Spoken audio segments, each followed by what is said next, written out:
ಬೆಳಗ್ಗೆ ಎದ್ದು ಅಜ್ಜಿ ಕೂದಲು ಹಾರಿಸ್ತಿರೋದ್ ನೋಡಿ ನಂಗೊಂದ್ ಸಾಂಗ್ ನೆನ್ಪಾಯ್ತು. ಅದೇನಂದ್ರೆ, ಓಪನ್ ಹೇರು ಬಿಟ್ಕೊಂಡು ಕೂದಲು ಹಾರಾಡಿಸ್ಕೊಂಡು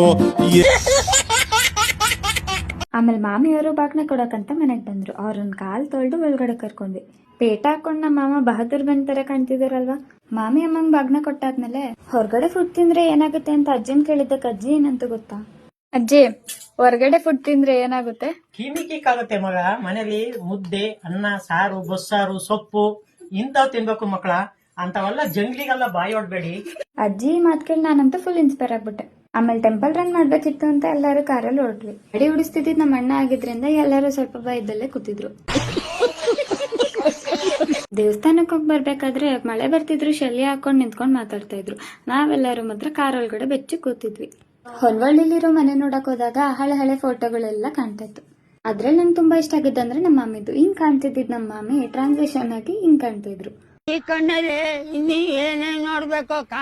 ಅಂಡ್ ನಮ್ ಬ್ಯೂಟಿಫುಲ್ ಕಪಲ್ಸ್ ಹಿಂಗ್ ಇದ್ದವ್ರು ಹಿಂಗ್ ಕಾಣ್ತಾ ಇದ್ರು. ನಾವ್ ಹಳ್ಸನ್ನ ತಿಂತಿದ್ ರೇಂಜ್ ನೋಡಿ ನಮ್ ತಾತ ಇನ್ನೊಂದ್ ಚೀಲ ಕಿತ್ಕೊ ಬರ್ತಿದ್ವಿ ಅಂತ ಆಯದಗುಳ್ ತಗೊಂಡ್ ಹೋದ್ರು. ಹೋಗಿದ್ 5 ನಿಮಿಷಕ್ಕೆಲ್ಲ ಒಂದ್ ಚೀಲ ಹಳ್ಸನ್ನ ಎತ್ಕೊ ಬಂದಿದ್ರು. ಅಲ್ಲಿಂದ ಬಂದ್ಮೇಲೆ ಗೀತು ಕೈಗೆ ಮೆಹಂದಿ ಬಿಡಿಸಿ. ಇವತ್ತಿಗಿಷ್ಟೇ. ಫಾಲೋ ಮಾಡೋದನ್ನ ಮರಿಬೇಡಿ.